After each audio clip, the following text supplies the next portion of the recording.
నూతన మద్యం పాలసీలో పలు కీలక నిర్ణయాలు తీసుకుంది రాష్ట్ర ప్రభుత్వం. తిరుపతిలో పలు చోట్ల మద్యం షాపులకు అనుమతి నిరాకరించింది. ప్రస్తుతం శ్రీవారి లడ్డు వివాదం నడుస్తున్న తరుణంలో తిరుమలలో కొన్ని ప్రాంతాలకు వైన్ షాపులు మినహాయించారు. తిరుపతి రైల్వే స్టేషన్ నుంచి అలిపిరి వరకు మద్యం దుకాణాల ఏర్పాటుకు అనుమతి ఇవ్వలేదు. ఇక బస్టాండ్, లీలా మహల్ సర్కిల్, నంది సర్కిల్, విష్ణు నివాసం, శ్రీనివాస ప్రాంతంలో మద్యం దుకాణాలు ఏర్పాటుకు వీల్లేదు. ప్రభుత్వం అక్కడ మద్యం దుకాణాలు ఏర్పాటుకు అనుమతించలేదు. ప్రస్తుతం తిరుపతి లడ్డు వివాదం నేపథ్యంలో భక్తుల రద్దీ ఉన్న ప్రాంతాల్లో మద్యం దుకాణాలు కేటాయిస్తే విమర్శలు చెలరేగే అవకాశం ఉంది. అందుకే ప్రత్యేక జాగ్రత్తలు తీసుకుంటున్నట్లు తెలుస్తుంది.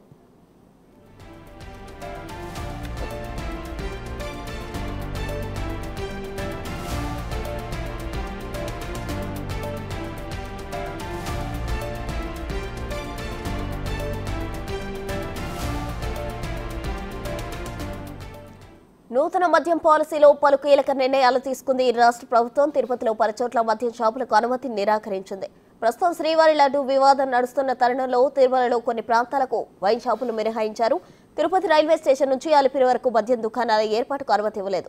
బస్టాండ్, లీలా మహల్ సర్కిల్, నంది సర్కిల్, విష్ణు నివాసం, శ్రీనివాస ప్రాంతాల్లో మద్యం దుకాణాలు ఏర్పాటుకు వీల్లేదు.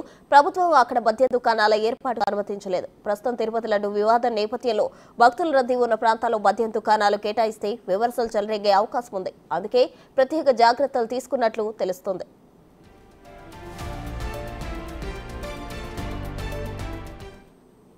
తిరుపతిలో పలు చోట్ల మద్యం షాపులకు అనుమతి నిరాకరించింది ప్రభుత్వం. దీనికి సంబంధించి మరిన్ని వివరాలు మా ప్రతినిధి శివ అందిస్తారు. శివ, మొత్తం మీద చూసుకుంటే ఆంధ్రప్రదేశ్ లో నూతన మద్యం పాలసీలు విడుదల చేసింది ప్రభుత్వం. ఇప్పటికే నిన్నటి నుంచి రాష్ట్ర వ్యాప్తంగా కూడా అప్లికేషన్ల స్వీకరణ ప్రారంభమైంది. అయితే దీంట్లో 10 నగరాలని ప్రత్యేకంగా కూడా షాపింగ్ మాల్స్ ఏర్పాటు చేయాలని చెప్పి మద్యం పాలసీకి సంబంధించిన ఖరారు చేసే విధి విధానాల్లో పొందుపరిచారు. దాంతో పాటుగా తిరుపతికి సంబంధించి కూడా శ్రీనివాసం, శ్రీవారి కాంప్లెక్స్, అలాగే RTC bus stand, railway station, Alipiri మార్గం మధ్యలో చుట్టుపక్కల అంటే 4 వైపులా 8 కిలోమీటర్ల పరిధిలో ఎక్కడా కూడా మద్యం షాపులు ఏర్పాటు చేయొద్దంటూ మద్యం షాపుల ఏర్పాటుకు అనుమతి నిరాకరిస్తూ ప్రభుత్వం ఉత్తర్వులో పేర్కొంది. ప్రధానంగా ఏదైతే దేవాలయాలు, మసీదులు, చర్చిల సమీపంలో మద్యం షాపులు అనుమతించకూడదని చెప్పి ప్రభుత్వం నిర్ణయం తీసుకుంది. దానిలో భాగంగానే తిరుపతి దేవస్థానానికి వెళ్లే దారులు అంటే Tirupati RTC bus stand, railway station నుంచి అలిపిరి మార్గం వైపు కూడా ఎక్కడా కూడా మద్యం షాపులకి